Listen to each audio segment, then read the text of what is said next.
കഴിഞ്ഞു പോകുമ്പോ സ്വർഗത്തിലേക്കാണോ നിന്റെ പ്രവർത്തനം നിന്നെ കൊണ്ടുപോകുന്നത്, നരകത്തിലേക്കാണോ? ശരിക്ക് ചിന്തിക്ക്.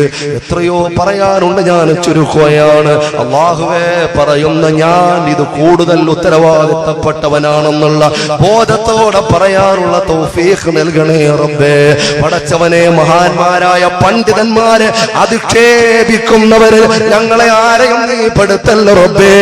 എത്ര വേദനയാണ്, എന്തെല്ലാം കോലം കെട്ടിയിട്ട ആളുകൾ മഹാന്മാരായ പണ്ഡിതന്മാരെ അധിക്ഷേപിച്ചതിന്റെ പേരിൽ സുബ്ഹാനല്ലാഹ് അബദ്ധങ്ങൾ വന്നു പോവുകയാണ്.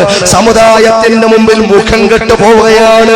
മഹാന്മാരായ അഹ്ലുസുന്നത്തി വൽ ജമാഅത്തിന്റെ പണ്ഡിതന്മാരെ കൈകാര്യം ചെയ്യാൻ കടന്നു വന്ന വ്യാമോഹിയെ അവര് പറന്നു പോവുകയാണ്.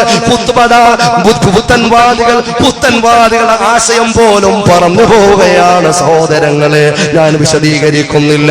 ഇത് ഗുരുത്തക്കേടാണ്. ഇത് പണ്ഡിതന്മാരുടെ വിഷമം സഹിച്ച പണ്ഡിതന്മാരുടെ ഗുരുത്തക്കേടാണ്.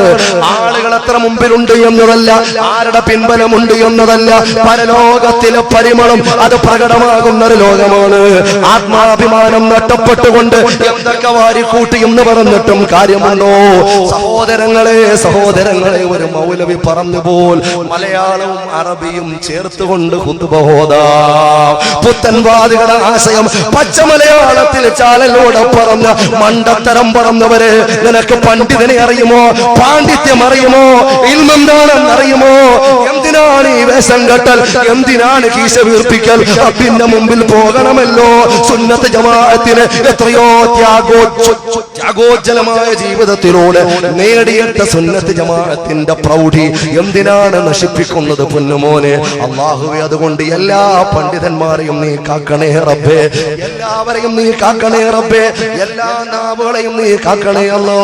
എല്ലാ സദസ്സുകളും പടച്ചവനെ, നിനക്ക് പൊരുത്തമില്ലാത്തൊരു വാക്ക് വന്നു പോകുന്നതിനെ തൊട്ട് മുഴുവൻ ആളുകളെയും നീ കാക്കണേ അല്ലോ. അതുകൊണ്ട് സഹോദരൻ